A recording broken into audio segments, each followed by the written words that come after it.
Good evening, ladies and gentlemen. Welcome to Iodine. I am your host, Benny. And today we are working on story stuff. And I think we're about ready to start making our character. Our main character. So let's go ahead and get into it. Welcome, Poyo. Welcome, Maxie. Glad to see you guys here. I'm doing alright. How are you doing, Maxie?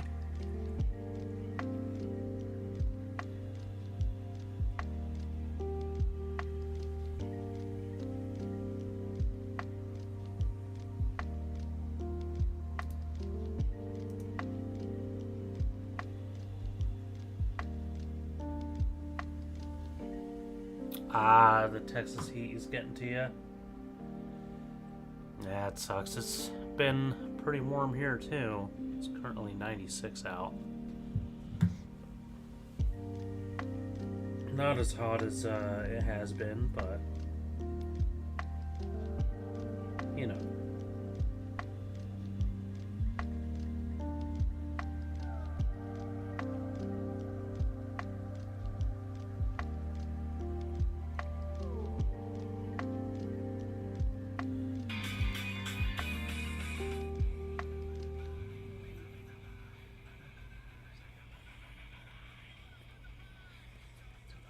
Every minute, every second, bye. Pepperoni, good peppers, mushrooms, all the chives. Pepperoni, good peppers, mushrooms, all the chives.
Okay.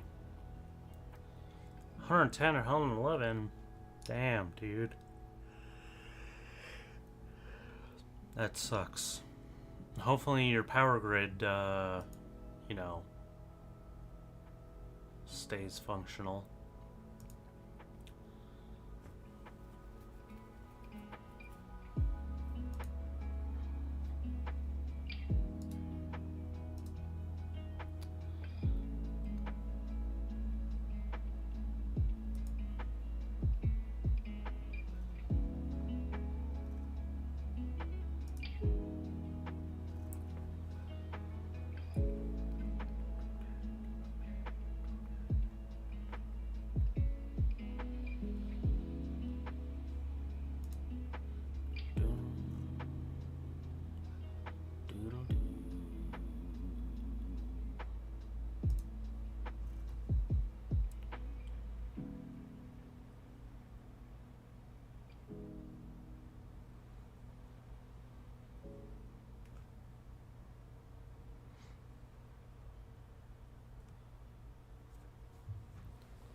So, I generated some new images of Naomi here. This is one of the early ones. I also generated some that were in an anime style. So, yep, Naomi is the name of the character that I'm going to be creating today. I'm actually going to start writing her details.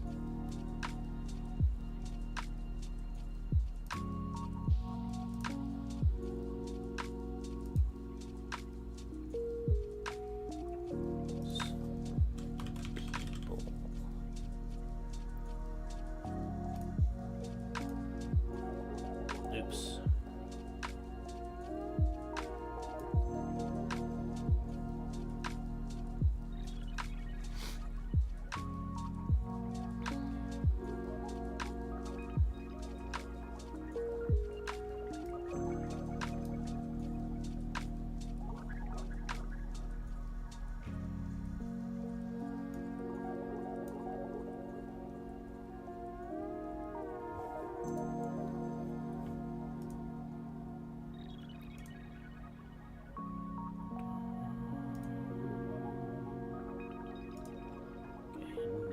Goes over here into people.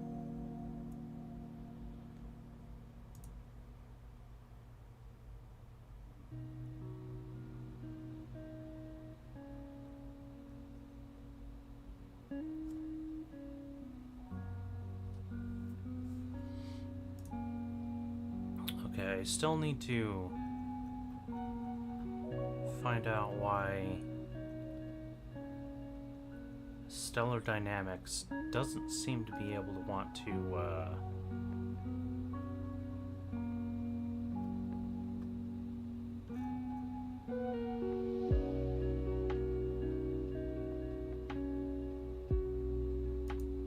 doesn't seem to want to be linked and everything.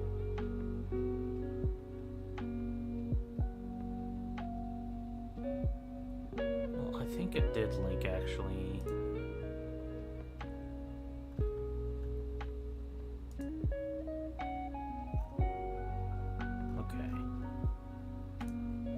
Doesn't want to auto link.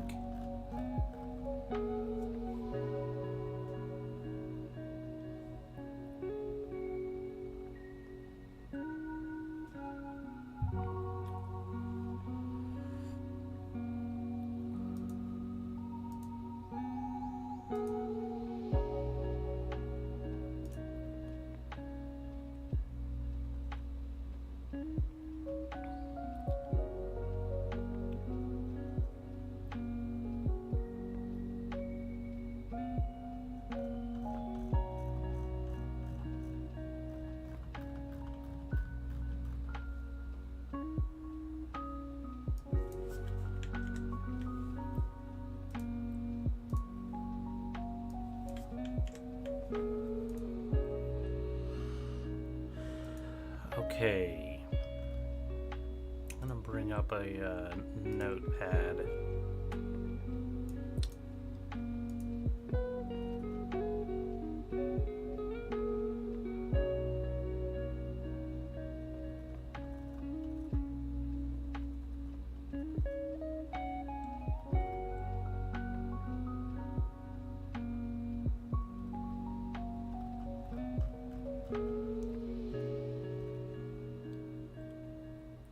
Nice. You can make your dorm. You can make your own dorm and rec room now? Previously, you were able to, everyone had the same dorm, but there were some, like, whiteboards in a couple of places. Maybe it was just the one above the beds.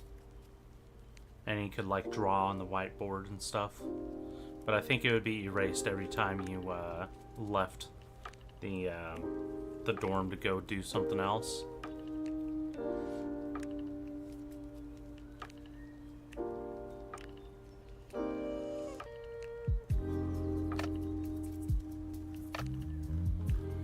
Okay, guys.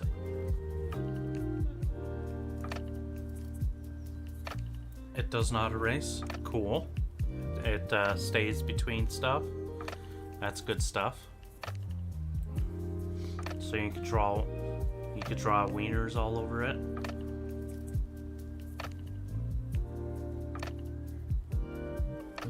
Oh, wait. Even if you erase the stuff, it just comes back? So, like, the default stuff comes back?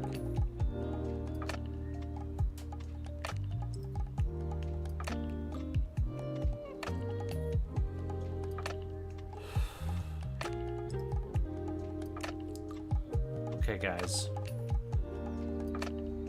Here's the thing. Do I want to spoil the story? Because I have kind of a specific path for Naomi to go in the story. But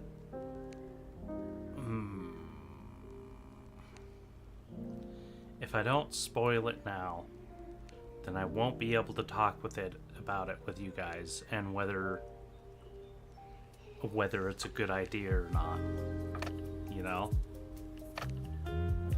ChatGPT is not going to be able to help. It's not going to be able to really criticize me very well on if it's a good idea or not.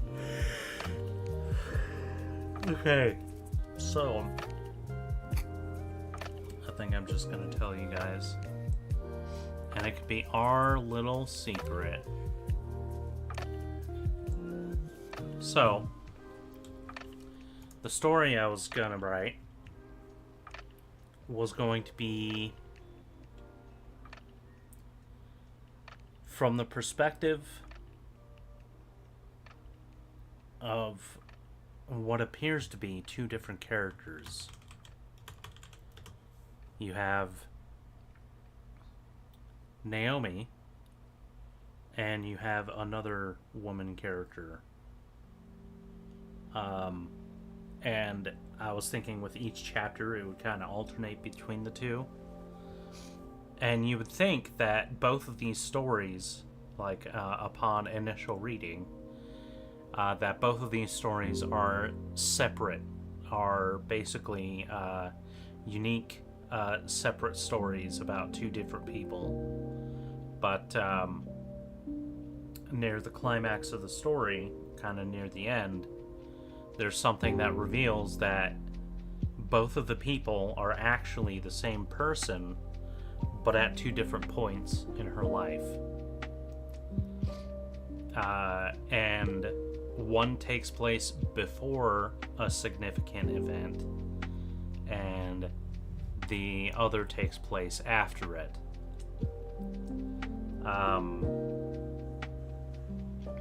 So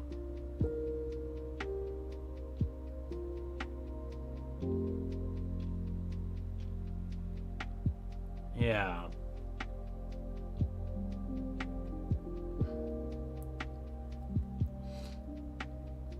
Or you can do did, LOL. What do you mean, Poyo?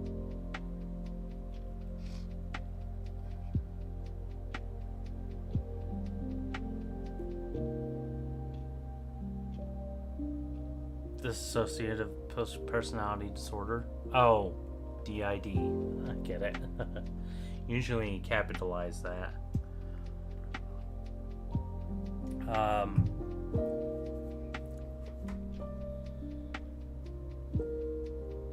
No, that's not gonna really necessarily work for her. So basically, the original story that I had Naomi in, I'm adapting this from, she was a very young child when she got taken by, originally it was pirates, space pirates. A specific one in general, a very powerful one, that took her and raised her through childhood and her teenage years. Basically raised her in captivity, but provided her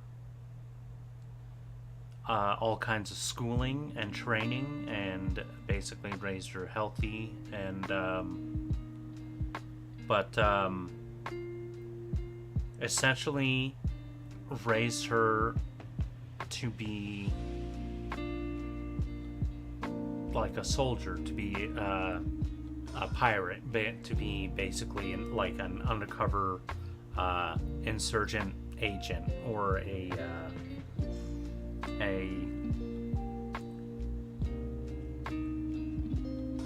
you know, like somebody that's hiding in the hiding in plain sight. What do you call that? Not a spy exactly. Well, I guess trained her to be an assassin. An assassin to be activated at some point. After she is released from her captivity, she actually kills the person that raised her because she's not cool with that, but ends up joining the rest of the well, then it was pirates anyway. I'm gonna change that. They're not gonna be pirates anymore. And they send her on a mission to get close with a very prominent, very powerful, like corporate leader, corporate like CEO, and she makes her way in with him or them. I haven't decided if I think it's gonna be a he. And she basically she pretends to be she basically has someone try and attack her, and sets up this this CEO character to rescue her, quote unquote. And from there, she draws him in, falls, has him fall in love with her and everything, and eventually, like and this is the first story is her with this guy, and throughout that story she ends up falling in love with him, but then she's activated and they basically tell her, it's like, all right, now that you're in with him, you're gonna assassinate him. And she does it, and it's very difficult, and it's a very big deal, not just for her, but for, like, you know, the universe in general. And then after she does it, she tries to rejoin her, you know, the group that had sent her and everything, but she's betrayed by somebody trustworthy. And the rest of the story takes place afterwards, after she leaves the group and meets another person who she ends up falling in love with.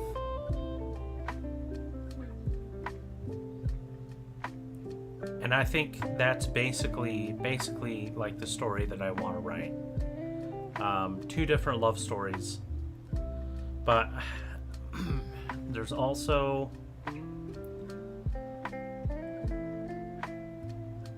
some more detail in the first part, and I also want to keep it a secret, like that she during the first part she's an undercover agent.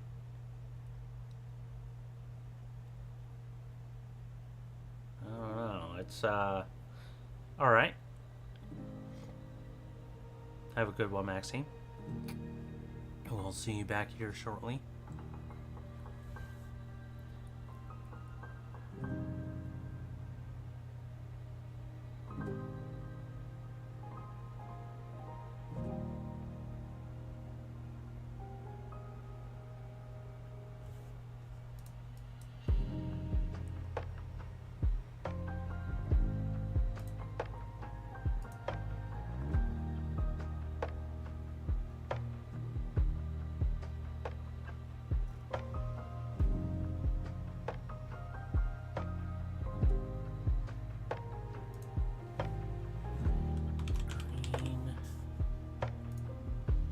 skin, fair hair, dark red, height, and she's a bit of a shorty. Let's say she's 5'4" in cm. 162. Say she's 162 centimeters. Her weight?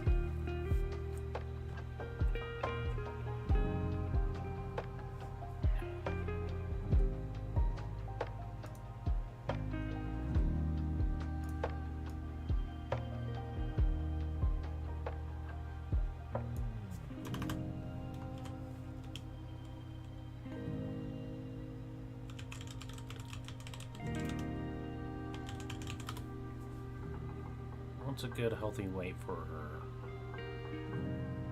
Between 110 and 140 pounds. She's small, she's slender. Let's say she's 115 pounds. LB.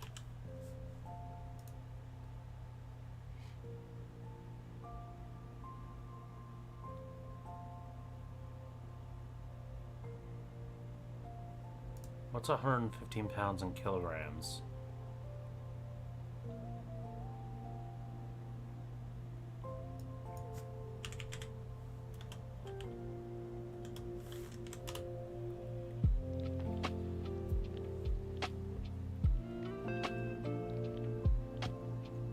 Say she's 52 kilograms. 52 kg.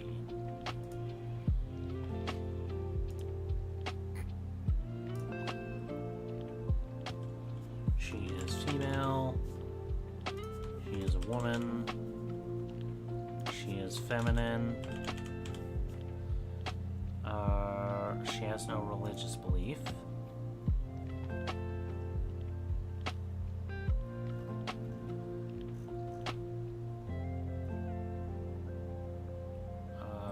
Let's see. Current location, current vehicle, current residence, birth.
Oh no, okay.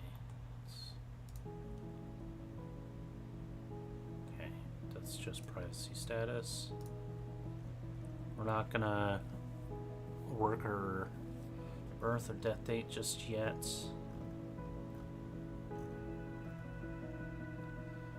Age, pronouns. She, her.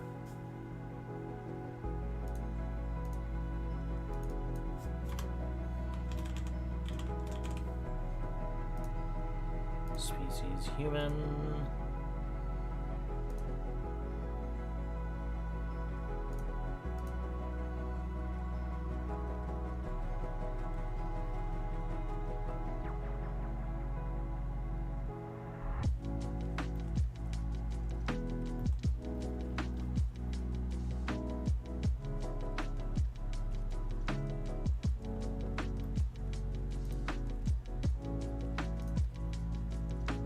Species.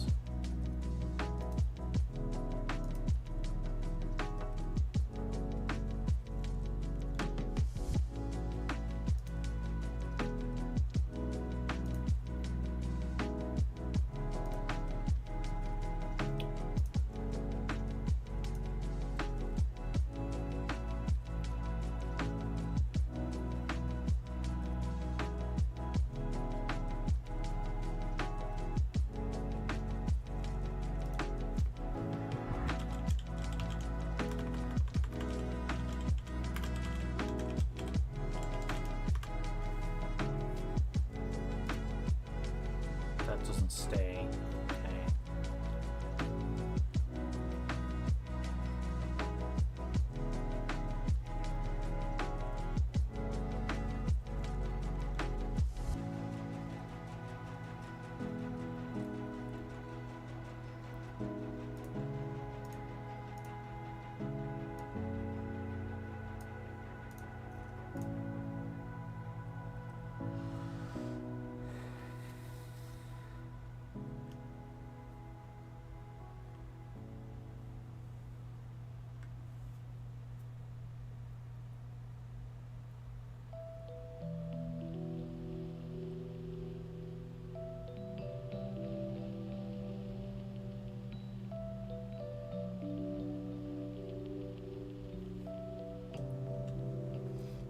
Let's see, I need to create an organization that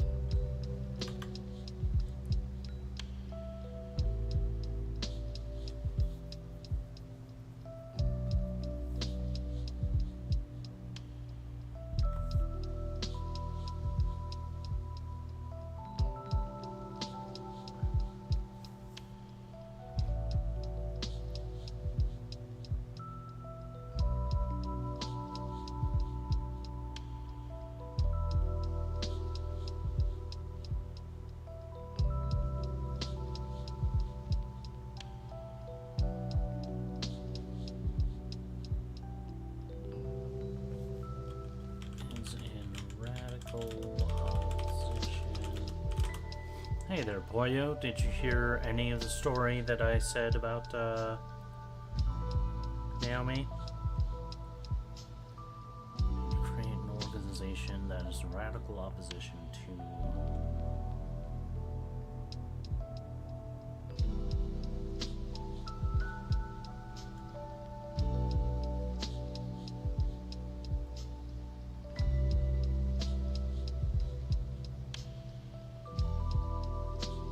Ordered some food. What did you order, Maxie?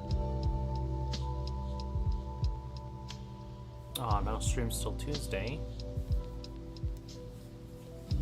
Well, dang. I hope you have a good holiday.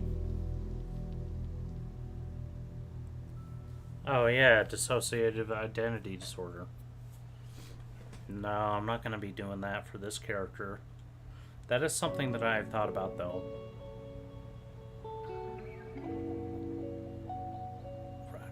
Opposition to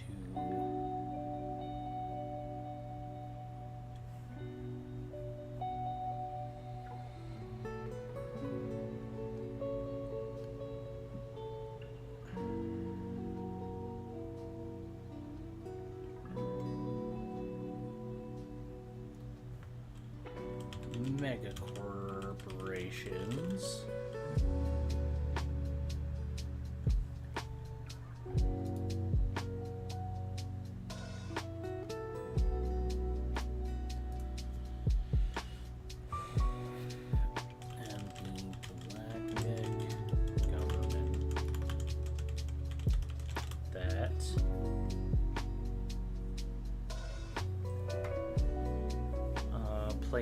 Placates down.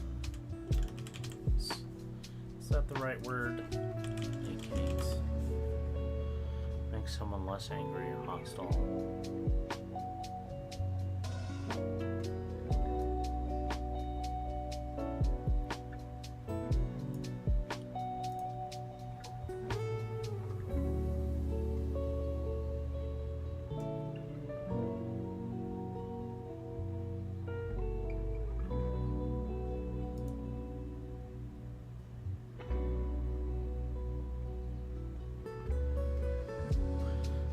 Right by my house called Mars Pizza. I'm pretty sure it has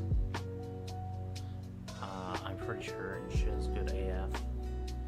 I got mozzarella sticks, and I love any type of mozzarella sticks, and a personal 8-inch pizza, plain cheese, pepperoni. That does sound really good.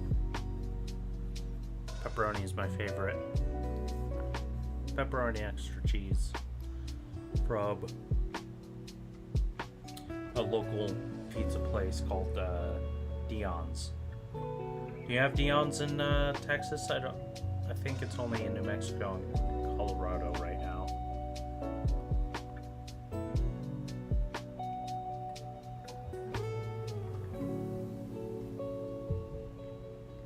It's called Dion's. Dion's Pizza.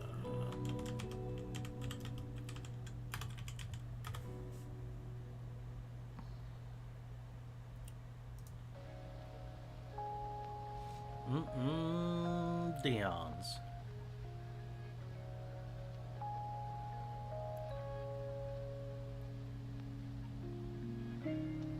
Hey there, Batman. I thought you said you weren't going to be stopping in today.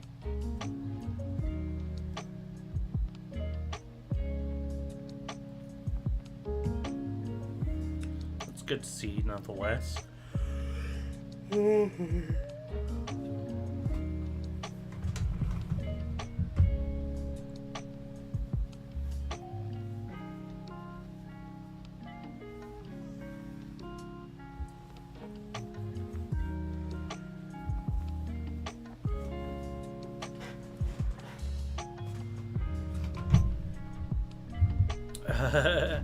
Tabs is good stuff. Also, Ghost of Tsushima. If you start playing Ghost of Tsushima, you should also watch Shogun at the same time, because that would be pretty neat. And Blue Eye Samurai.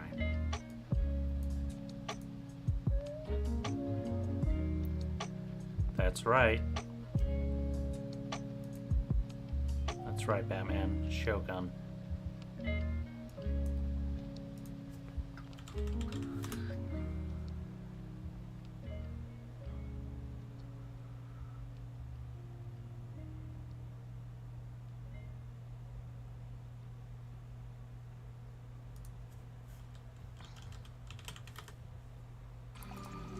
This show right here. Shogun.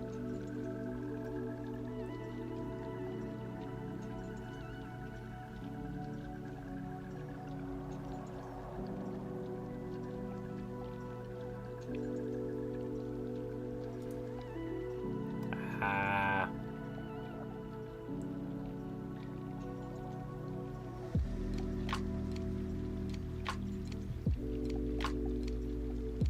Is it really?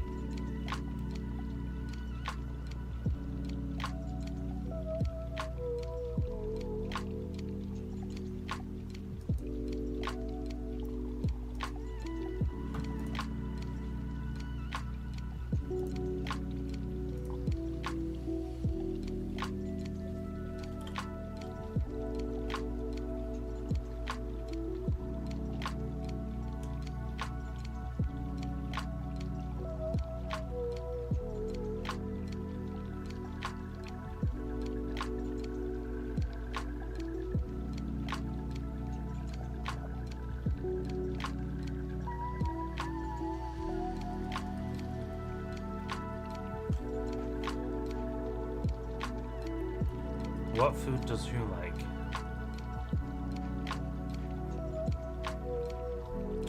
Pollo.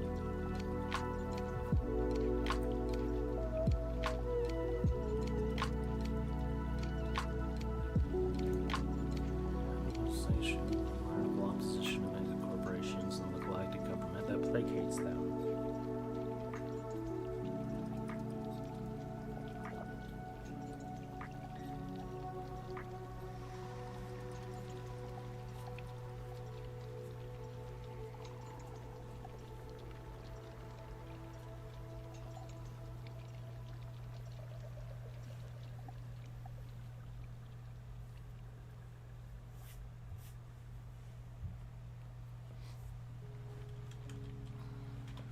I like all kinds of food. My favorite food is chicken fettuccine alfredo. I love chicken. I don't know how much you care to hear that, Pollo. But chicken is delicious.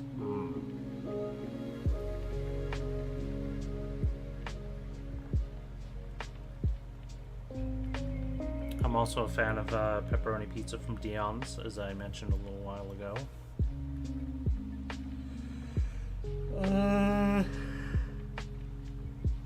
I like macaroni and cheese. And I like waffles and French toast. And I like big green Granny Smith apples. I like a lot of stuff. Alright, have a good night, Batman. Thanks for popping in.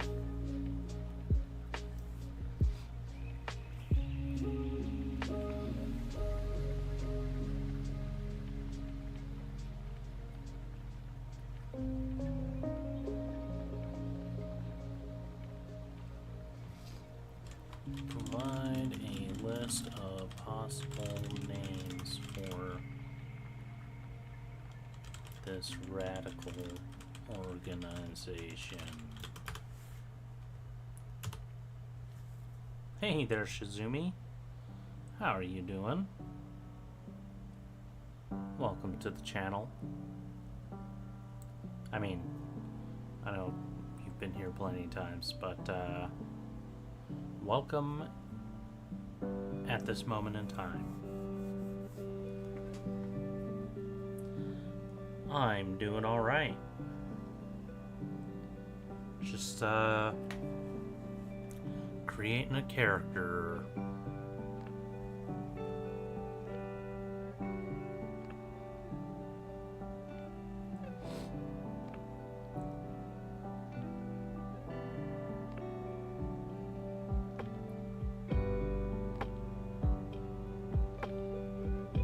Okay.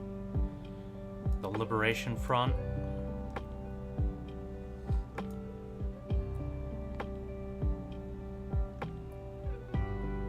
Rebellion, the Unbound Collective, Galactic Freeborn Alliance, the Resistance Nexus, Echo of the Void.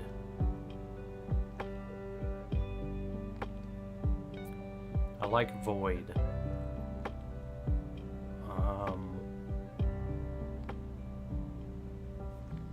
Maybe the Void Collective.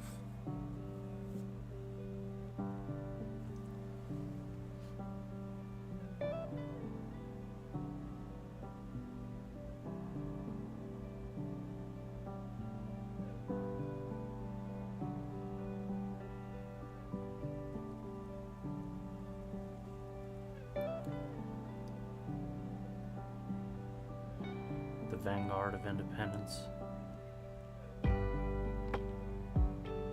The Void Syndicate.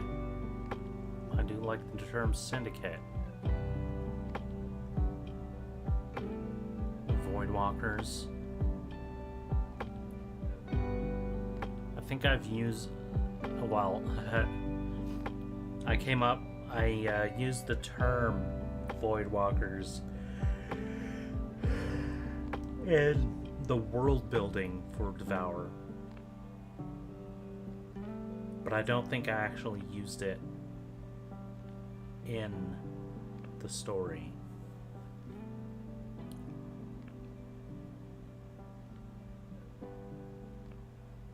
Did I? Let's see.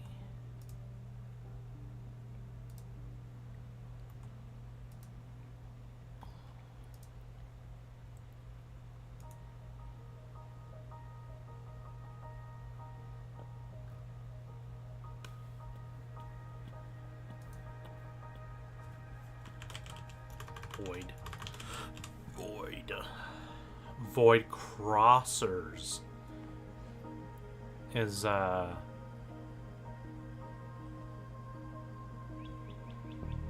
what I used.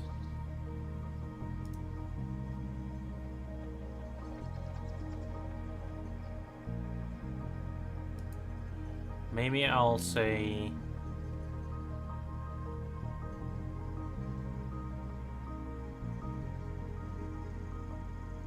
the Void Walker Syndicate.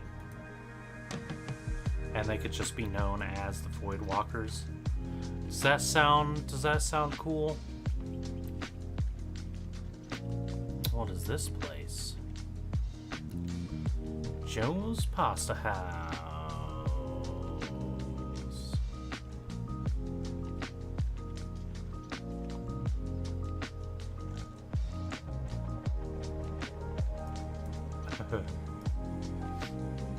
You're looking at very specific places near me. I have not been to Joe's Pasta House. I was going to go there, I'm pretty sure.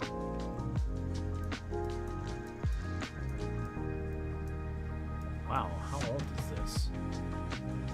Huh. I don't think it was called Joe's. But, I was gonna go there on prom before somebody invited me to Olive Garden with my date instead.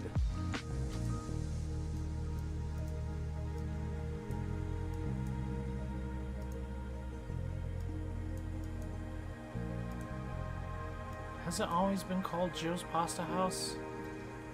I don't know.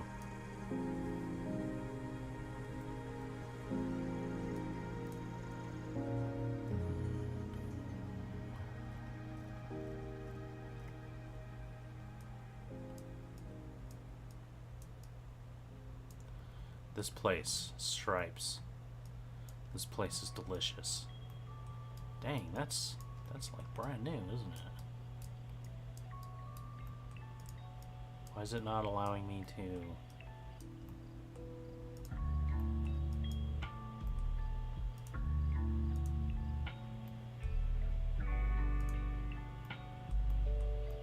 Why is it not allowing me to rotate? Like it was just letting me do it. Whatever, dude. I don't even care.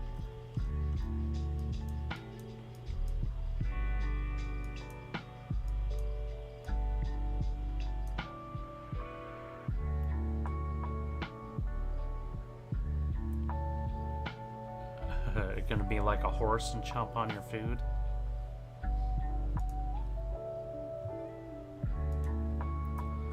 Pizza 9 is okay. They're cheap. They're good. Pizza 9 isn't bad.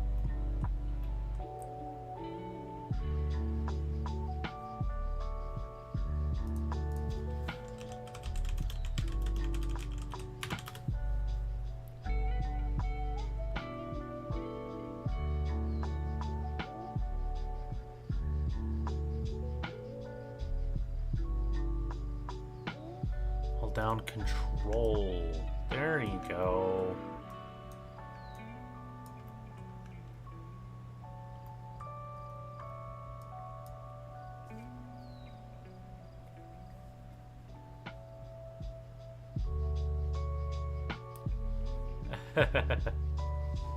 I don't think he knows quite exactly where you live unless you've put it somewhere.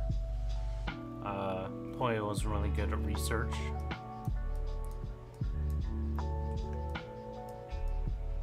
But no, these are places that are near me. Stripes. Look at the line. Wow, they.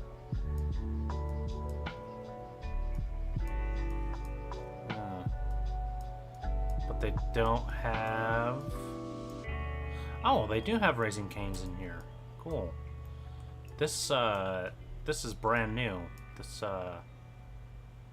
Raising Cane's. Came in only a few months ago.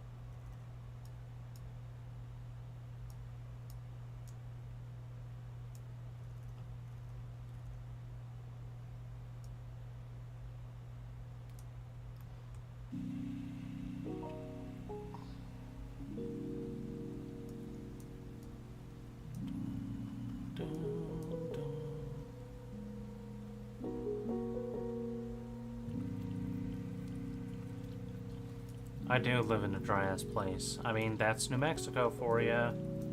Ba-ba-da-ba-da-ba. Look at this. Look at how dry that is. But, I mean, we have some green stuff, like down by the river here. Look, it's all green.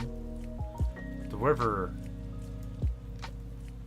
they call it the Rio Grande. Pollo, do you know what that means? It's a Spanish word.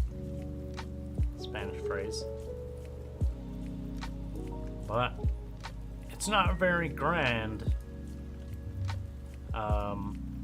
As all this part, you could probably walk through it and go just up to your knees.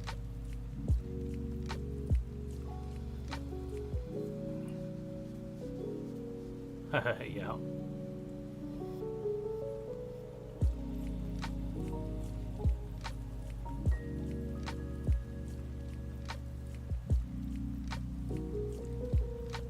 I don't want to say it's not as hot as it is over in Texas. I mean, Texas is a very, as you know, it's a very large state. So, yeah, look at this. On your east side, it is a lot more green than your west side here. And yeah, ours is a lot less green except for these small patches here.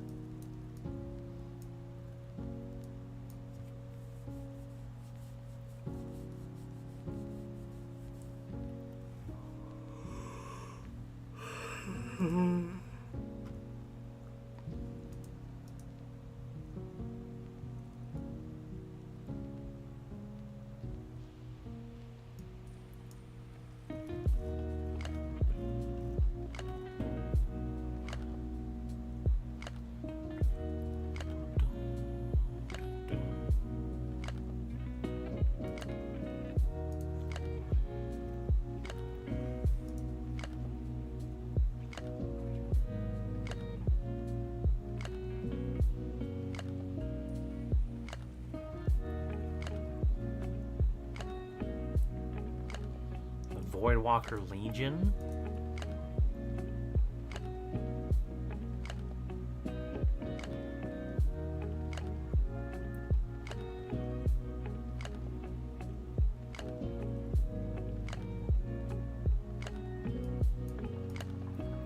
I like Voidwalker Syndicate. I think that's what I'm gonna call them.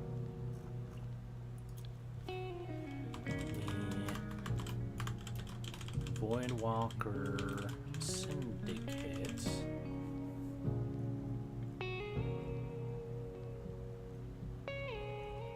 The Void Crawlers.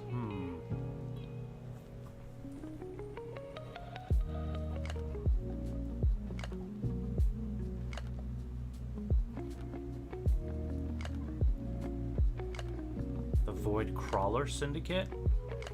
Hey, it's no problem, Shizumi. I'm just glad to see you in here. Just to say hi. I hope you have a good night.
Voidcrawler does sound cool, but I think I'm gonna go ahead and stick with Voidwalker.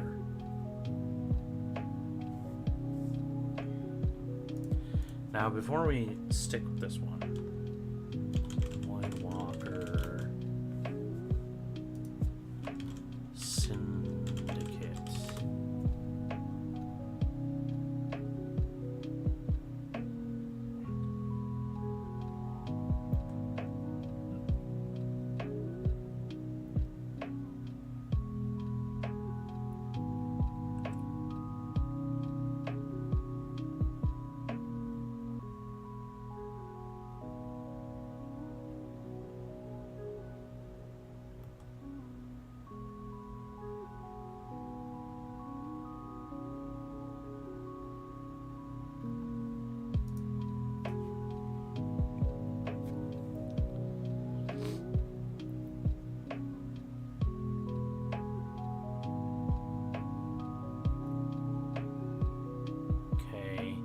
Voidwalker Syndicate is a corporation in EVE Online, but this corporation is man-made, and I do not believe that they have a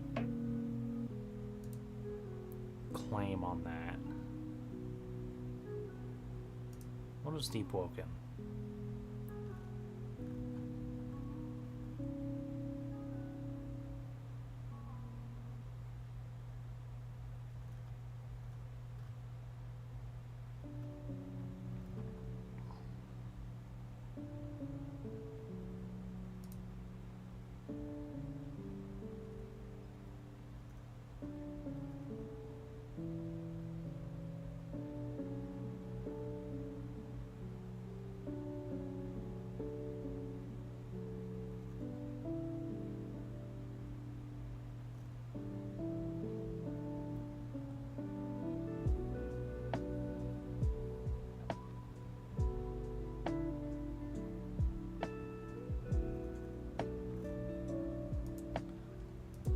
I believe Shizumi actually lives in France, Maxie.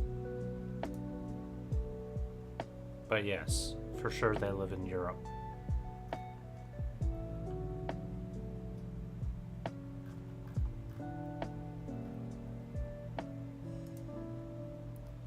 Okay, I feel alright using Voidwalker Syndicate. So, let's go ahead and create an article for them.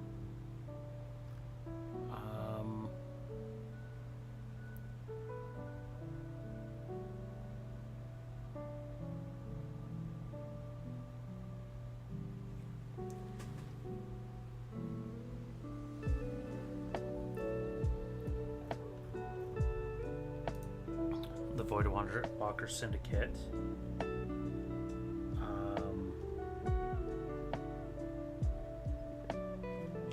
is an anti-corporate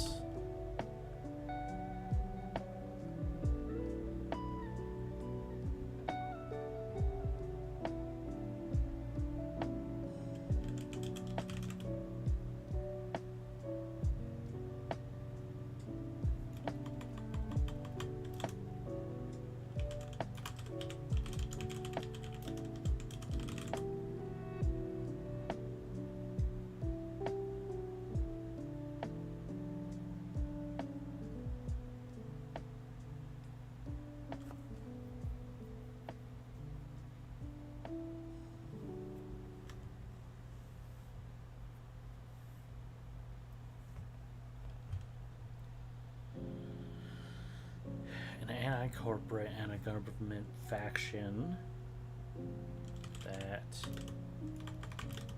employs the use of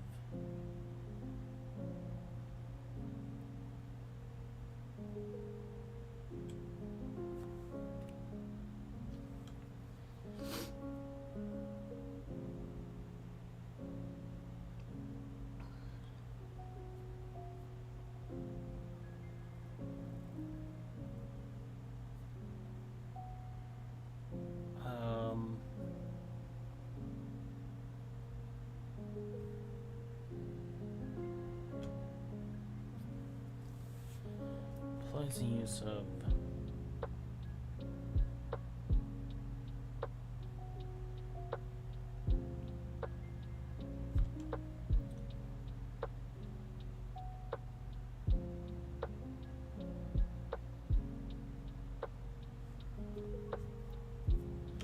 deep cover espionage to carry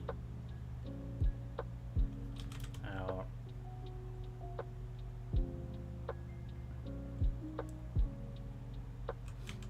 assassinations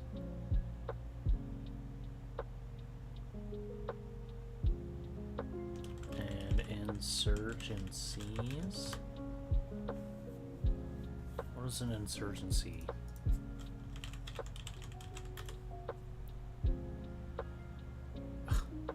The quality or state of being insurgent, the condition of revolt against a government that is less than organ.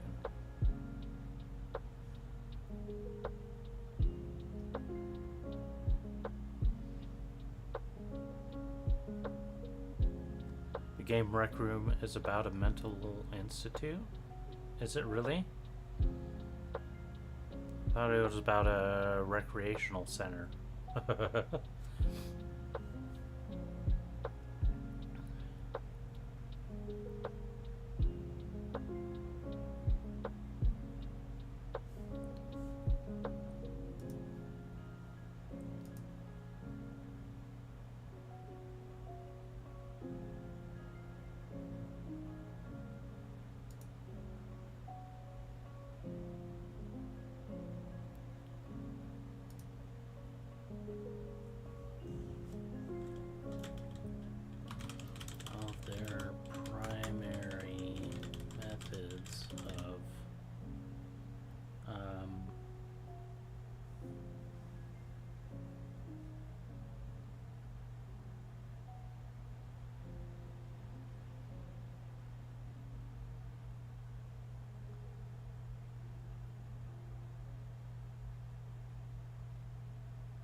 Questionable methods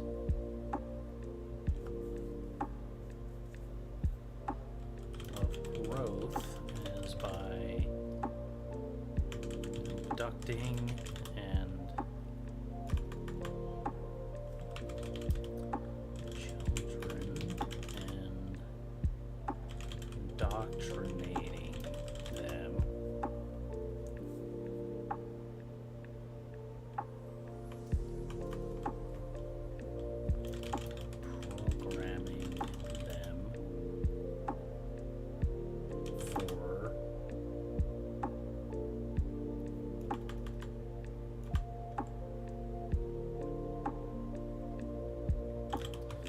Okay, describe the Voidwalker Syndicate in the style of an encyclopedia article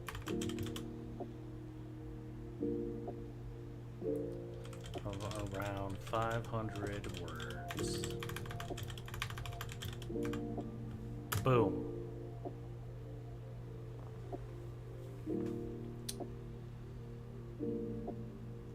Mental Health Institute, but you can't break shit in Rec Room.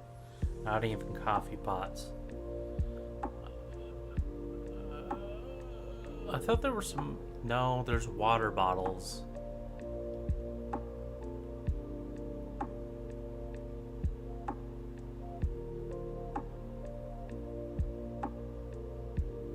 I never really thought there's not really a whole lot of stuff that can be destroyed in Rec Room, huh?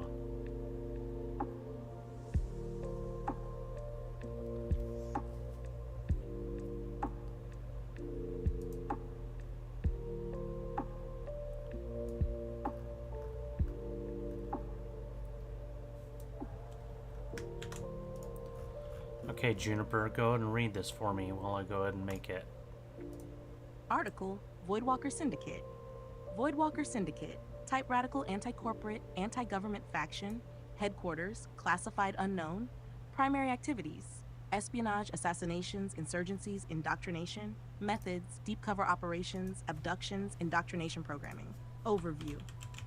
The Voidwalker Syndicate is a clandestine and highly feared organization that operates in the shadows, waging a relentless war against the mega corporations and the galactic government that it views as complicit in the exploitation and oppression of the galaxy's inhabitants. Known for its ruthless tactics, the Syndicate is primarily engaged in deep cover espionage, targeted assassinations, and orchestrated insurgencies aimed at destabilizing corporate and governmental power structures. The organization's methods are controversial, with one of its most disturbing practices being the abduction, indoctrination, and programming of young children to serve as agents of the cause. Shaft, ideology and objectives. Anti-corporate and anti-government stance. The Voidwalker Syndicate is driven by an uncompromising belief that the galaxy's megacorporations and the government that supports them are irredeemably corrupt and must be dismantled by any means necessary. The Syndicate views these entities as the primary source of inequality, environmental degradation, and societal decay. Their ultimate goal is to bring down these power structures, liberate oppressed populations, and establish a new order free from corporate greed and governmental tyranny. Revolution through subversion. Unlike more overt revolutionary groups, the Voidwalker Syndicate specializes in subversion. Their belief is that the most effective way to overthrow the entrenched powers is through the erosion of their foundations. This is achieved through carefully planned espionage missions, the assassination of key figures, and the incitement of insurgencies that weaken the resolve and capabilities of their enemies. The Syndicate's agents often spend years, even decades, embedded deep within corporate or governmental organizations, waiting for the opportune moment to strike. Structure and operations. Cell-based structure. The Voidwalker Syndicate operates through a decentralized, cell-based structure that ensures the security and secrecy of its operations. Each cell is autonomous, with its members unaware of the identities or locations of other cells, thereby minimizing the risk of exposure if one cell is compromised. The Syndicate's leadership is similarly shrouded in mystery, with orders and intelligence passed down through secure, often untraceable, communication channels. Deep cover espionage and assassinations. The Syndicate is infamous for its use of deep cover operatives, who infiltrate the highest levels of corporate and government organizations. These operatives are highly trained in espionage, sabotage, and assassination, capable of living double lives for extended periods without detection. When activated, these agents carry out high-profile assassinations, orchestrate sabotage of critical infrastructure, or incite rebellions, all designed to destabilize the targets from within. Indoctrination and programming. One of the Voidwalker Syndicate's most controversial and morally questionable practices is the abduction and indoctrination of young children. These children, taken from their homes or off the streets, are subjected to intense psychological conditioning and programming from a young age, shaping them into loyal operatives of the Syndicate. The process erases their previous identities and instills in them a fanatical devotion to the Syndicate's cause. These indoctrinated agents are often placed in long-term deep cover roles, growing up within target societies to better blend in and execute their missions when they come of age. Ethical concerns and criticism. Moral ambiguity. While the Voidwalker Syndicate positions itself as a liberator of the oppressed, its methods raise significant ethical concerns. The abduction and brainwashing of children, in particular, have drawn condemnation from various humanitarian organizations and even some factions within the broader anti-corporate movement. Critics argue that the Syndicate's tactics are no better than those of the entities they seek to destroy, perpetuating cycles of violence and exploitation. Impact and influence. Despite these criticisms, the Voidwalker Syndicate has proven to be a formidable force in the ongoing struggle against corporate and governmental dominance. Their actions have led to the downfall of several high-ranking corporate executives, the destabilization of key government operations, and the spread of anti-corporate sentiment across multiple star systems. Legacy and future. The Voidwalker Syndicate remains one of the most enigmatic and dangerous organizations in the galaxy. Its commitment to the cause, coupled with its shadowy methods, ensures that it will continue to be a thorn in the side of the corporate and governmental powers for years to come. However, the ethical implications of its methods may ultimately determine its legacy, as future generations weigh the cost of its actions against the goals it seeks to achieve.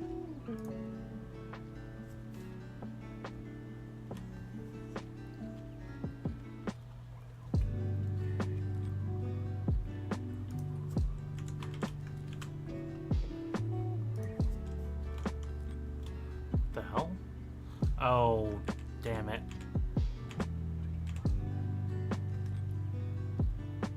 Okay, shit. Control 3.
now if I go to Naomi,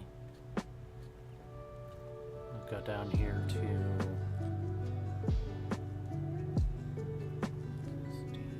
the affiliated organization, Voidwalker Syndicate.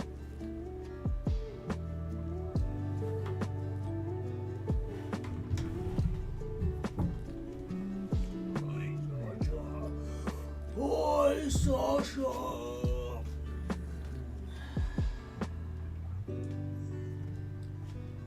I love you, Sasha. Yeah, you're a good girl. Yeah, you are.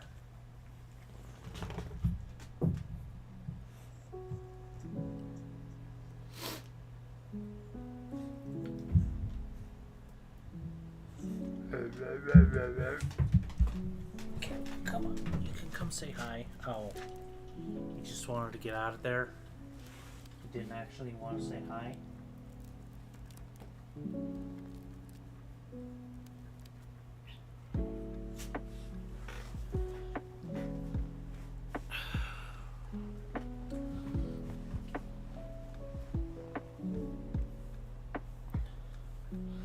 We're gonna avoid walk to Electric Avenue.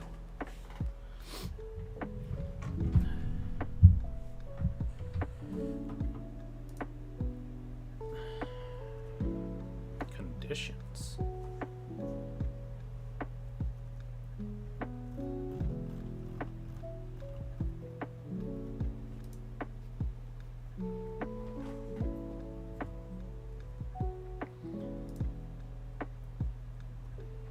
Given name, middle name, family name, maiden name, suffix, nickname, alias.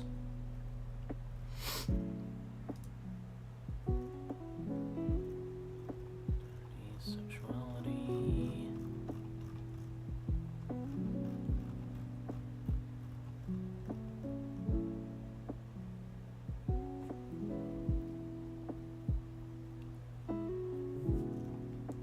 Okay.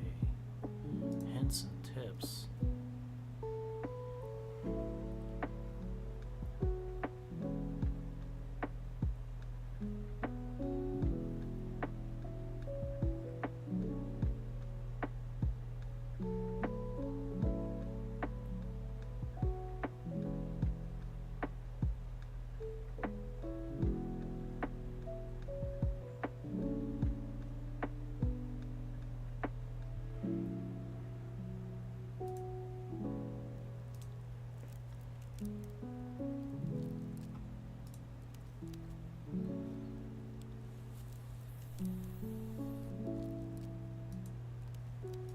Alright, let's start filling out her personal history.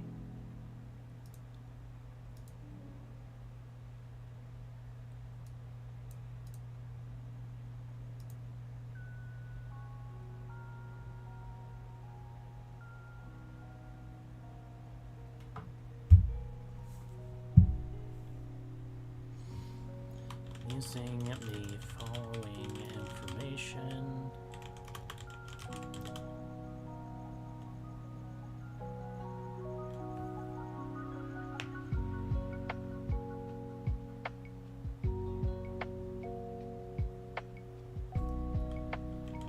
Provide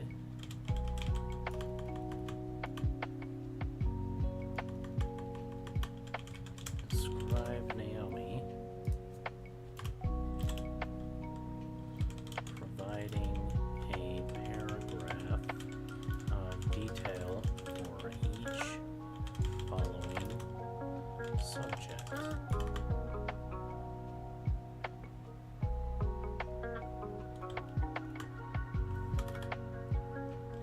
Personal history.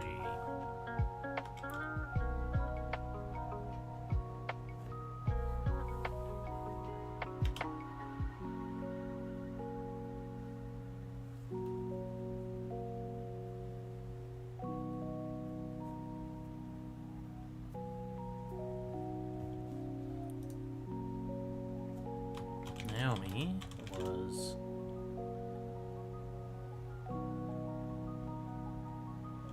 taken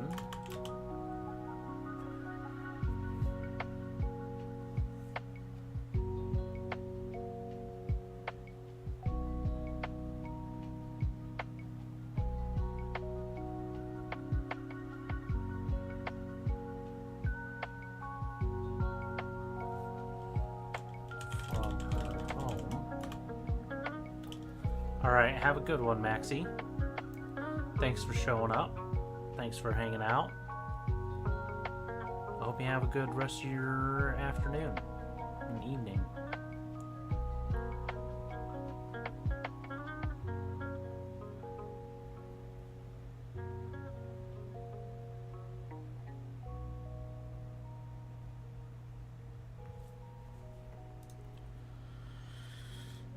By the Voidwalker Syndicate.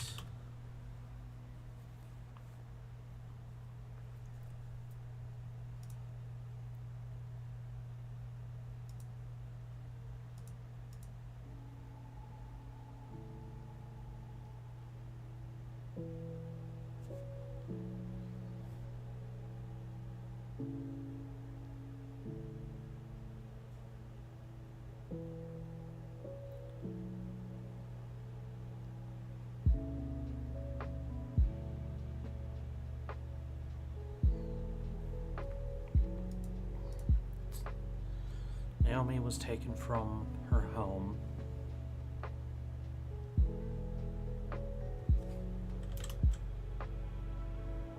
Her family brutalized and murdered by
by the Voidwalker Syndicate was raised in captivity and indoctrinated into the Voidwalkers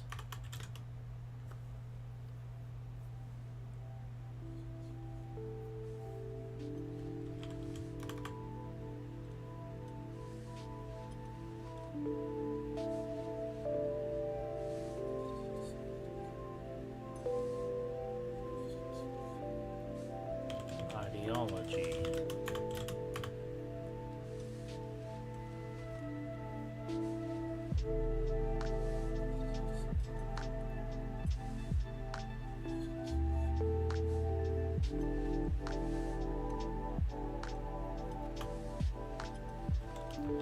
Until she was a teenager.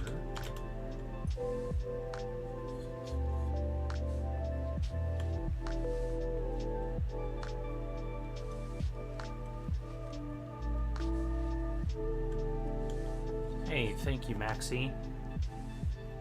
I think I already said bye to Maxie. What is this?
Escaped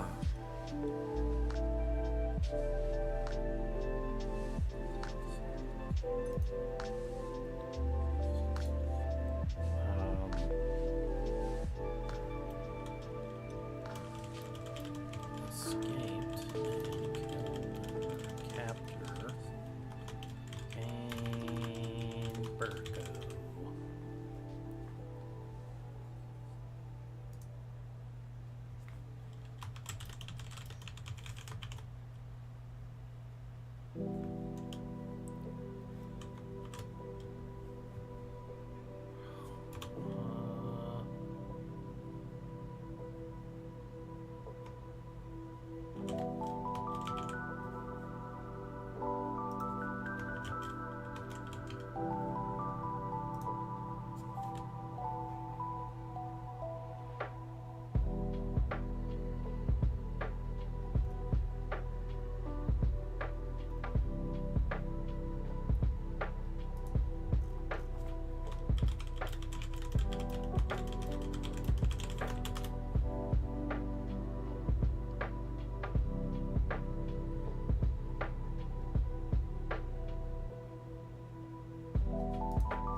Okay, next up, gender identity. Naomi identifies as a woman.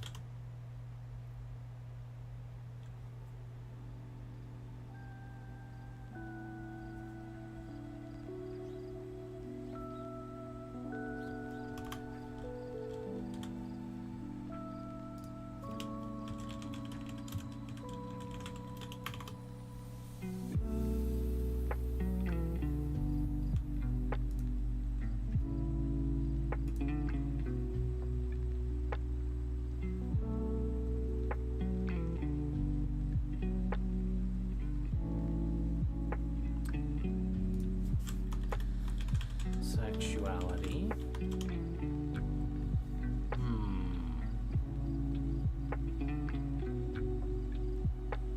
Would you say you have much ban requests?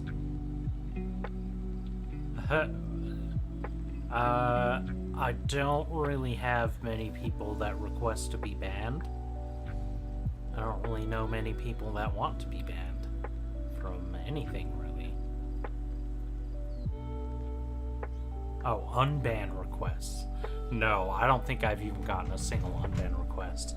But I don't even know where I would check to be, for that.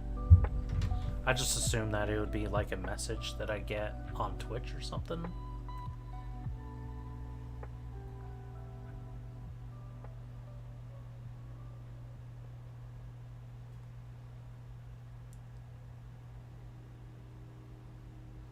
You've gotten 3 unban requests? Are they from bots that you've banned, or like people that were being jerks in your stream, or what?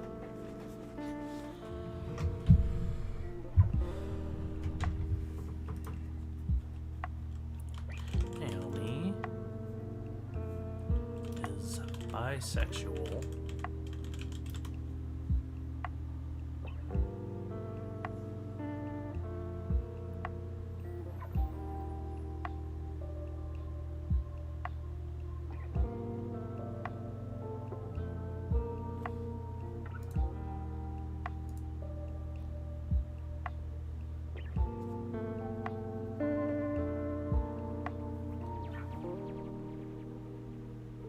When you were on Razor Monkey?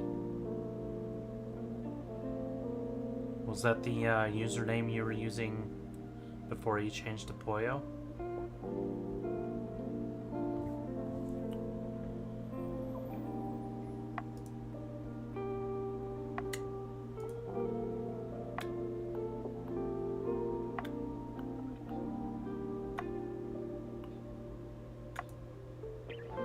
Ah, I see.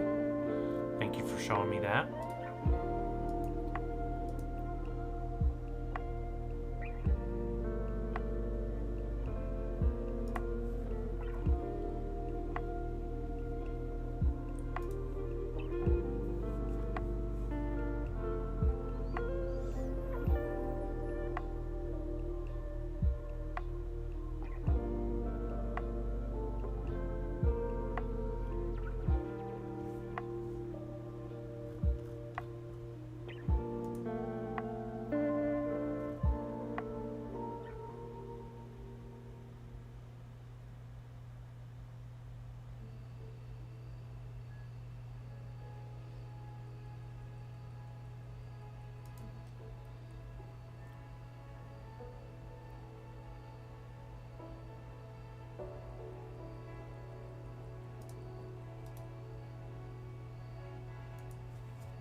Guess how old one of my accounts are. I'm gonna say 22.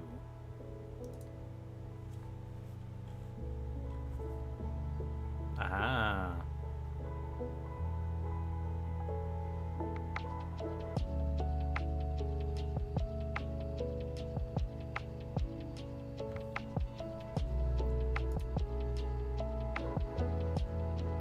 Here, do that with my account.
Education. Naomi is highly educated.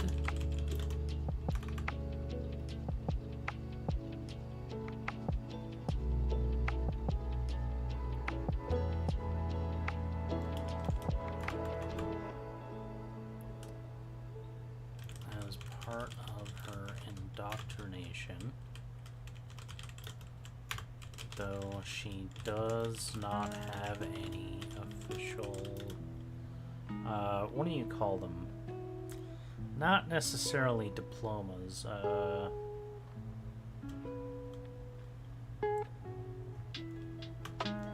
yeah, I guess diplomas or degrees.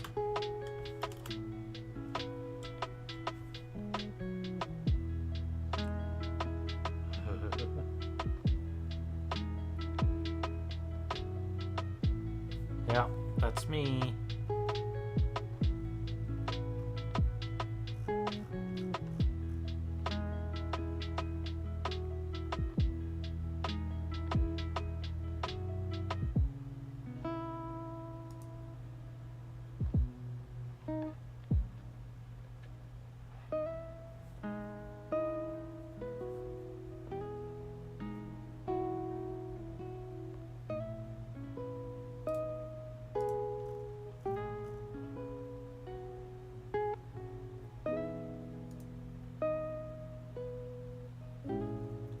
Employment.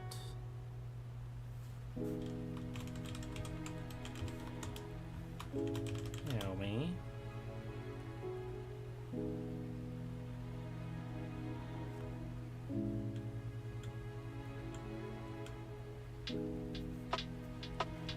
Works low.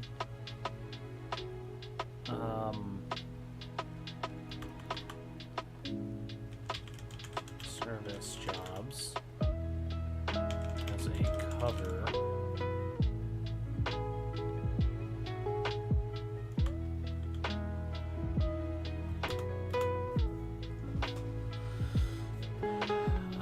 Accomplishments and achievements.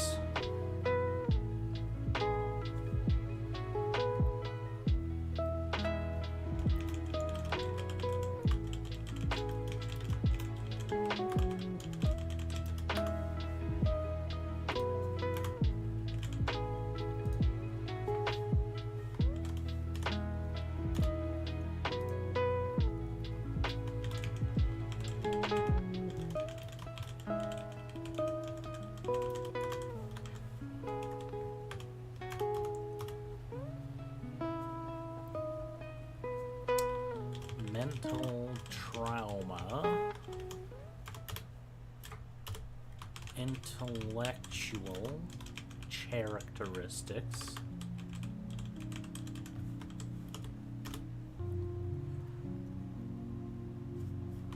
morality and philosophy.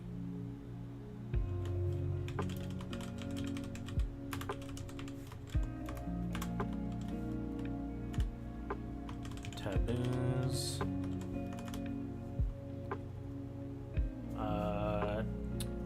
Not gonna worry about known languages.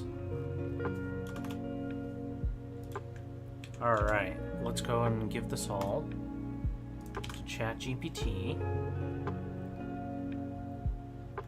Boom.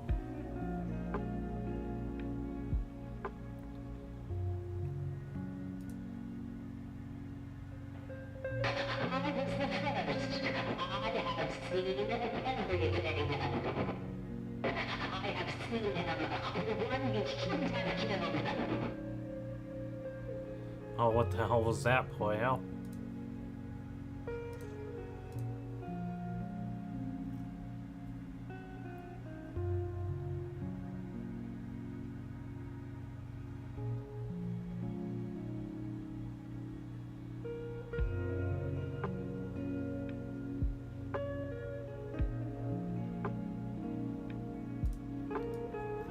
Okay.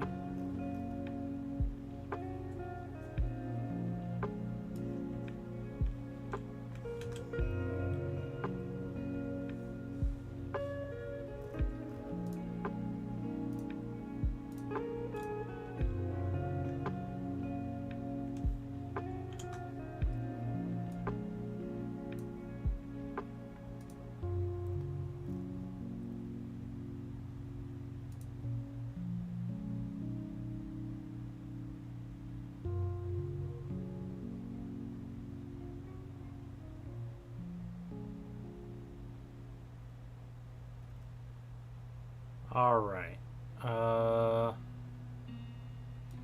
Juniper, go ahead and read this. Naomi, a detailed character description.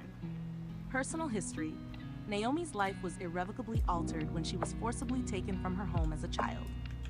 The violent thugs who abducted her, hired by the Voidwalker Syndicate, not only stole her future, but also brutalized and murdered her family, leaving her with deep psychological scars. Raised in captivity, Naomi was systematically indoctrinated into the Voidwalker Syndicate's radical ideology. Her sense of self warped by the constant psychological manipulation and harsh training she endured. As she grew older, the brutality of her captor, Kane Burko, became too much to bear, fueling a deep-seated rage and desire for freedom. In her teenage years, Naomi managed to escape her captors, turning the tables on Burko and killing him in a desperate act of liberation. This act of defiance, rather than freeing her from the Syndicate's influence, cemented her place within it, as her willingness to kill proved her loyalty in the eyes of her captors turned comrades. Gender identity. Naomi identifies as a woman.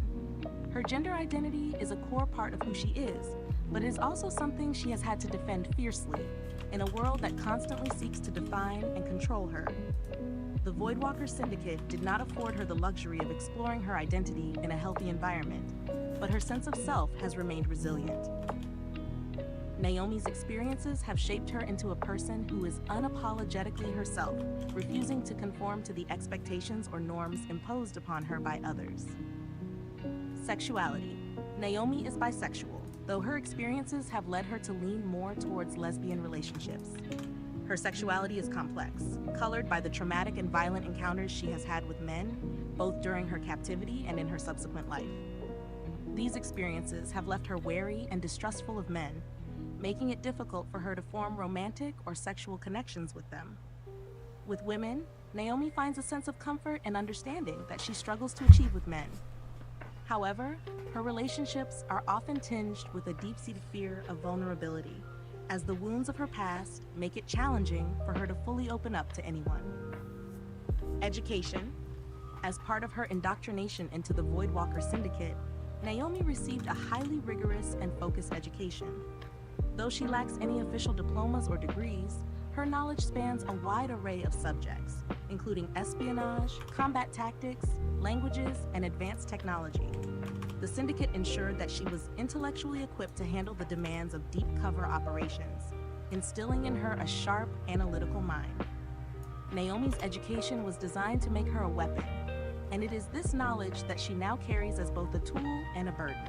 Her intellect is a source of pride, but it also serves as a constant reminder of the purpose she was molded for. Employment. Naomi works various service jobs as a cover, blending into society while continuing her association with the Voidwalker Syndicate. These jobs are usually low profile and mundane, such as waitressing, bartending, or working in retail, chosen specifically because they allow her to observe without drawing attention to herself. The contrast between the normalcy of her cover jobs and the violent, covert activities she engages in for the Syndicate highlights the duality of her existence.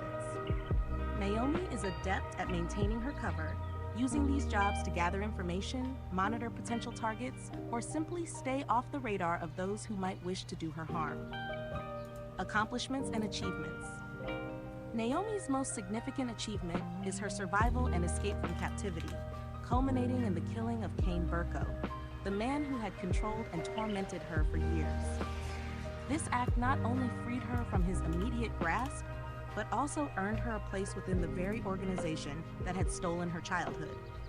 Beyond this, Naomi has carried out numerous successful missions for the Voidwalker Syndicate, proving herself as a highly capable and effective operative.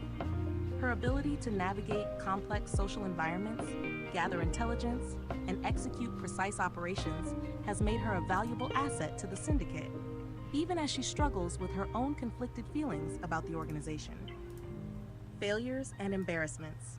Despite her many successes, Naomi is haunted by the missions that did not go as planned. One such failure involved a botched assassination attempt that resulted in the deaths of innocent bystanders. The guilt of this mistake weighs heavily on her, as it forced her to confront the moral ambiguity of her actions and the real human cost of her work. Naomi's failures are deeply personal and rarely shared with others, as they remind her of the fine line she walks between being a victim and a perpetrator of violence. Each failure is a source of deep embarrassment, as it threatens the carefully constructed persona she has built to survive in a world of shadows. Mental trauma. Naomi's mental landscape is deeply scarred by her traumatic past. The brutal murder of her family, her years of captivity, and the psychological conditioning she underwent have left her with a complex array of mental health challenges. She suffers from nightmares, flashbacks, and episodes of dissociation, particularly when faced with situations that remind her of her past traumas. Trust issues and hypervigilance are constant companions, making it difficult for her to form close relationships. Despite her strength and resilience, Naomi's trauma is an ever-present shadow, influencing her decisions and interactions, and making her wary of letting anyone get too close. Intellectual characteristics. Naomi possesses a sharp, analytical mind, honed by years of education and experience in espionage. She is highly observant, with an almost instinctual ability to read people and situations, which makes her an effective spy and assassin. Her intellect is both strategic and creative, allowing her to devise intricate plans and adapt quickly to unforeseen circumstances. Naomi is also deeply curious, with a love for learning that persists despite her challenging circumstances. However, her intellectual prowess is often a double-edged sword, as it sometimes leads her to overthink and second-guess her actions, particularly when the stakes are high. Morality and philosophy. Naomi's morality is complex and heavily influenced by her upbringing within the Voidwalker Syndicate. On one hand, she was indoctrinated to believe in the Syndicate's anti-corporate, anti-government ideology, which she still partially subscribes to. On the other hand, her personal experiences have instilled in her a deep sense of empathy for the innocent, particularly those who suffer as collateral damage in the Syndicate's war. Naomi operates by a personal code that prioritizes the protection of the innocent, even if it means disobeying orders or jeopardizing a mission. Her philosophy is one of survival and self-preservation, but it is tempered by a desire to find meaning and redemption in a life marked by violence. Taboos. Naomi has a deep aversion to the exploitation and manipulation of children, stemming from her own traumatic experiences. She despises the Syndicate's practice of abducting and indoctrinating young children, viewing it as one of the most unforgivable aspects of their operations. This taboo has created a rift between her and some of her peers within the Syndicate, as she struggles with the ethical implications of her continued involvement in an organization that perpetuates the very practices that destroyed her childhood. Additionally, Naomi avoids discussing her past with others, considering it too painful and personal to share, and she has little tolerance for those who pry into her history or question her loyalty.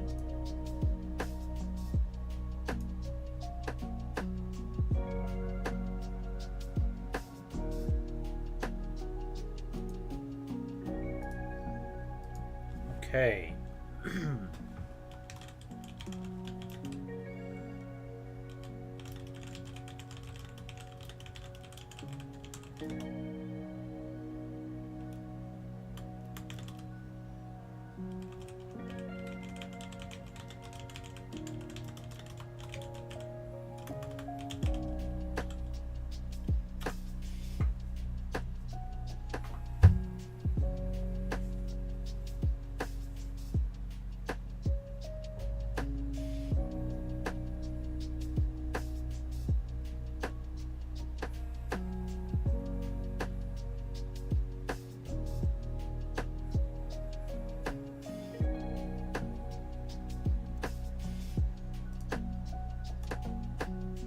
Naomi is a woman whose life was shaped by a harrowing past of violence and indoctrination.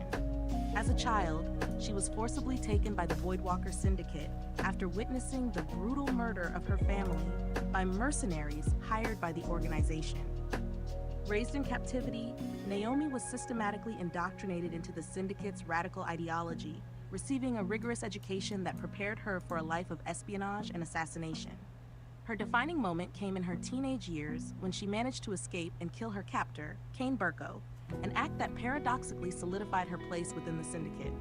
Now, she navigates a dual life, working mundane service jobs as a cover while carrying out covert operations for the Syndicate.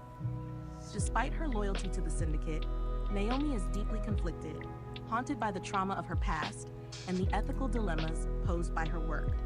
She identifies as bisexual, though her relationships with men are complicated by past violence, leading her to prefer the company of women. Naomi's intellectual sharpness and tactical skills make her a formidable operative, but her empathy for the innocent, particularly children, sets her apart from her peers. She operates by a personal code that often puts her at odds with the darker aspects of the Syndicate, especially its practice of abducting and indoctrinating children, a practice she loathes. Naomi's story is one of survival, resilience, and the ongoing struggle to reconcile her past with the person she strives to be. Cool.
Provide detail about Naomi in the following categories.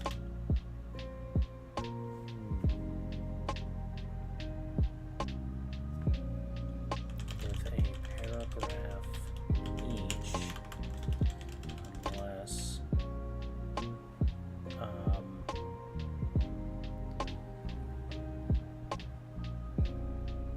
unless instructed otherwise. So we got general physical condition.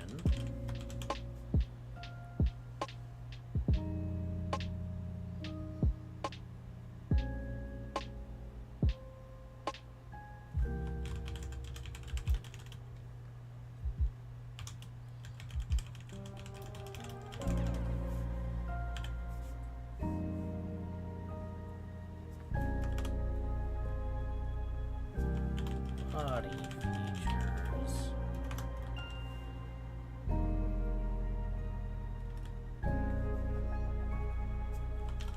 Facial features.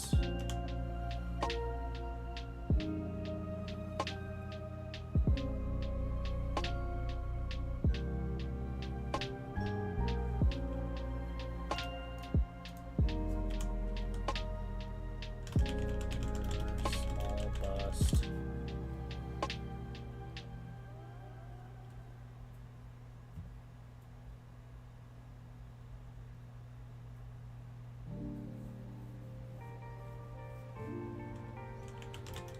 But athletic.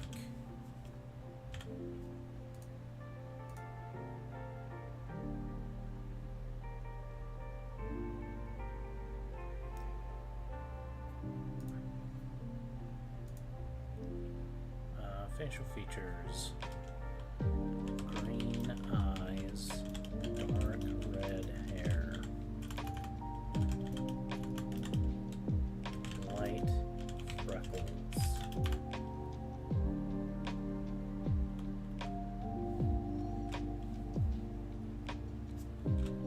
Identifying features.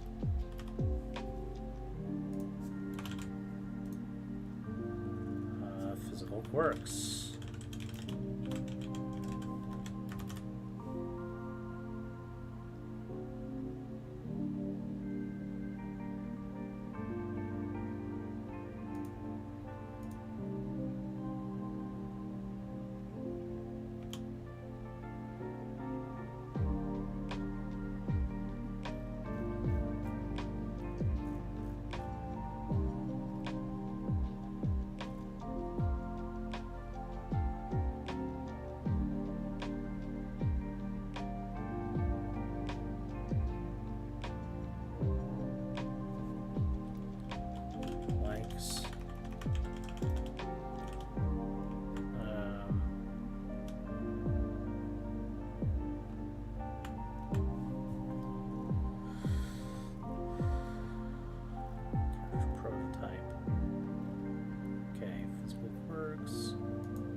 Flips and objects between her fingers.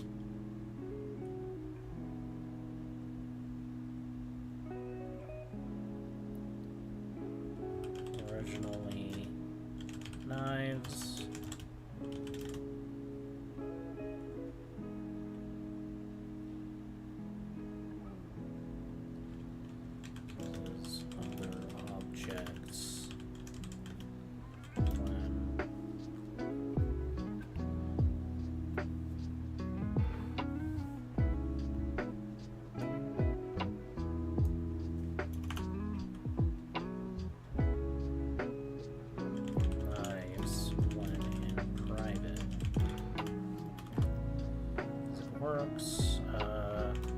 Apparel and accessories.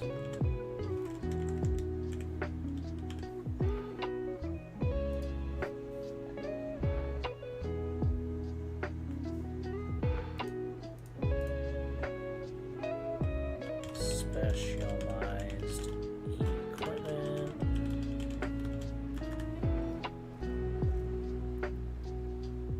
Special abilities.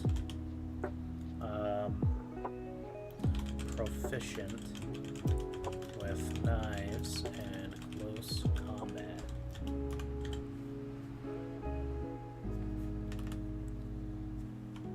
Character prototype? What the hell? We'll see what GPT comes up with for that.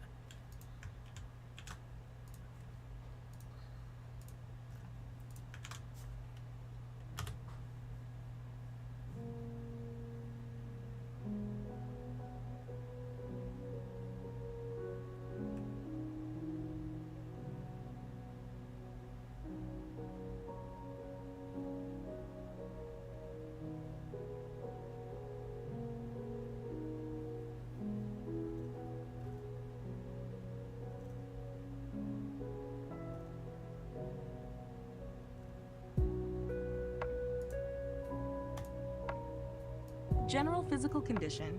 Naomi is in excellent physical condition, honed by years of intense training in combat.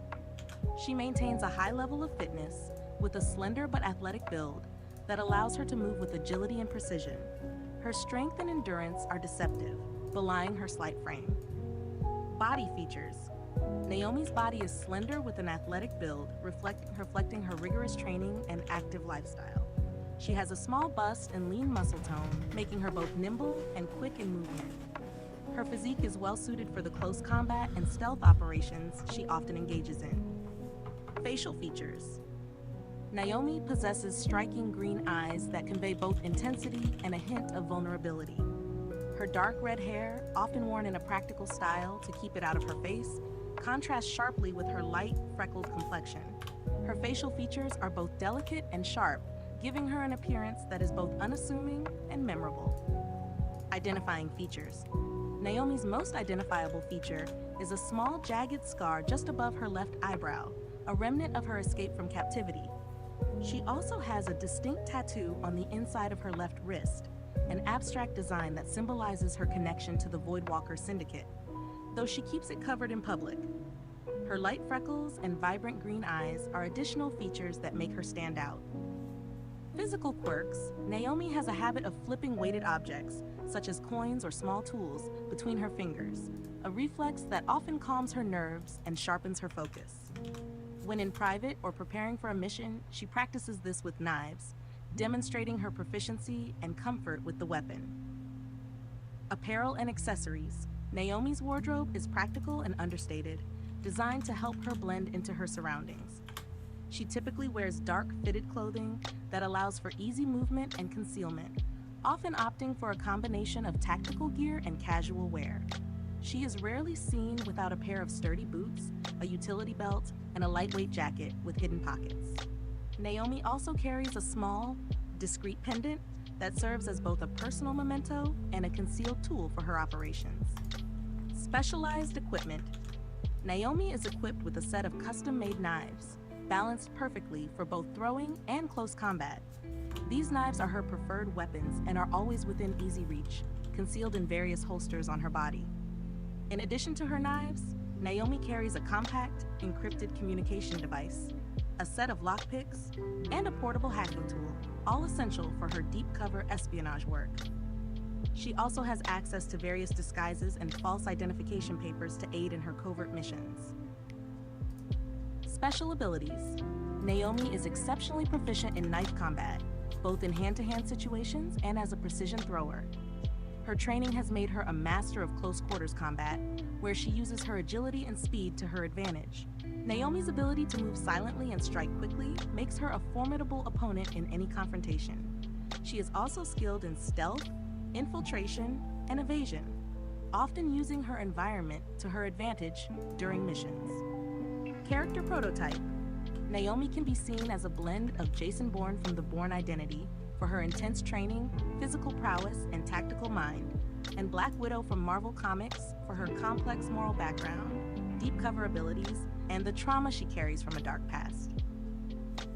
Naomi's character prototype reflects someone who is both a skilled operative and a deeply scarred individual, grappling with the consequences of her actions and her place in a world of shadows.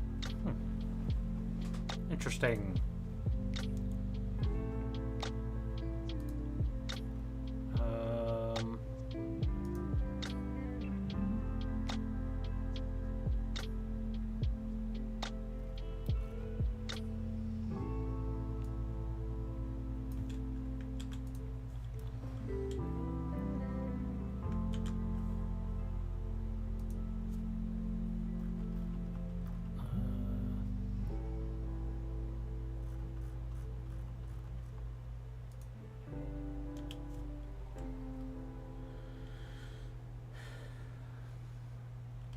Naomi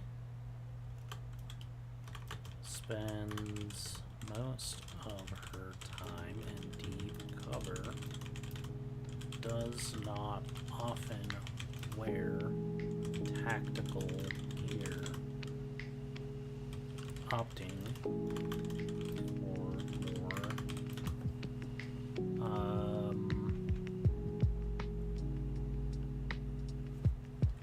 casual wear.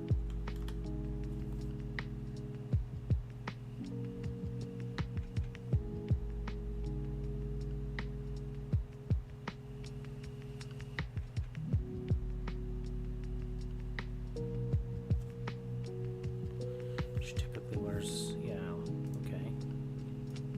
Apparel and accessories.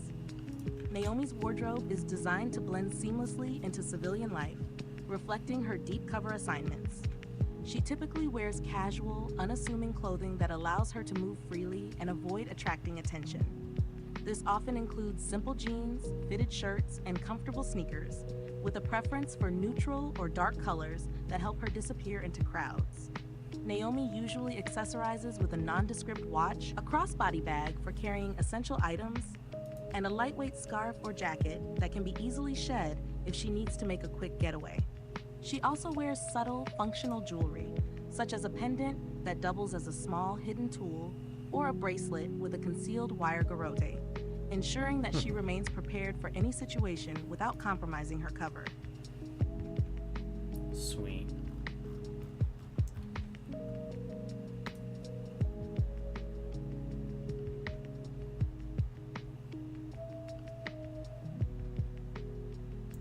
Actually, I want to leave that as a draft.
I think I'm going to go back and remove the character prototype.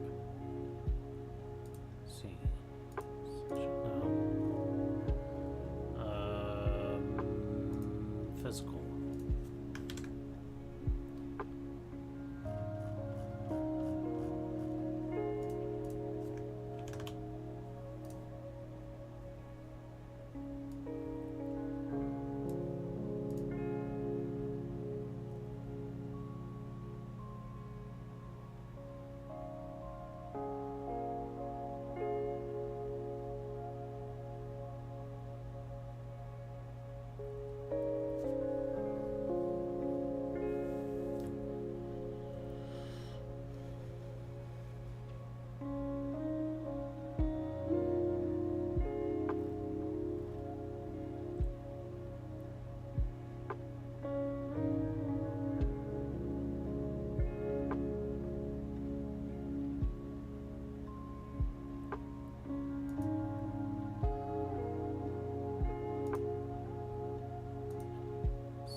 It's actually fine.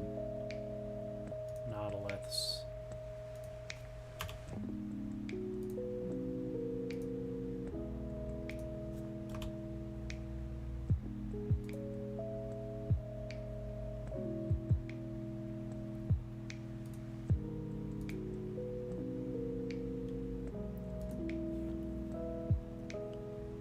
Referenced in load references list.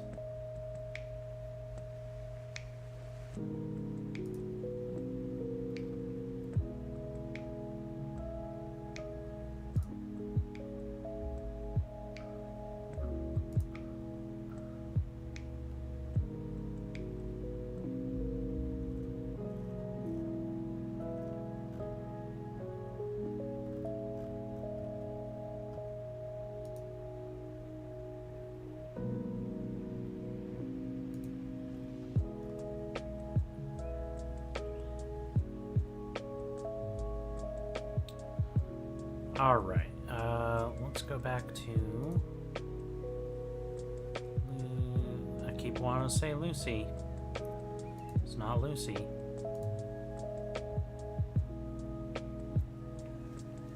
Naomi.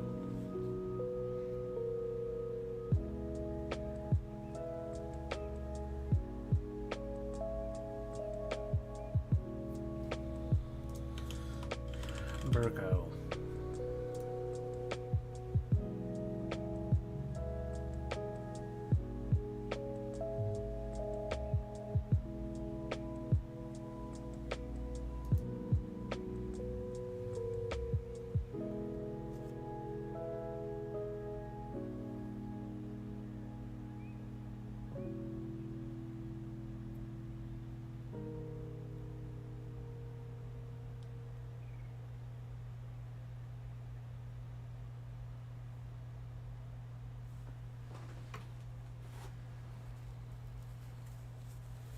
Okay, well, I think I'm going to go ahead and call it there. Thank you for watching. I really appreciate it. If you're on YouTube, like and subscribe. If you're on Twitch, follow, subscribe. Also, check out my Patreon. There should be a link wherever links live. And, yeah.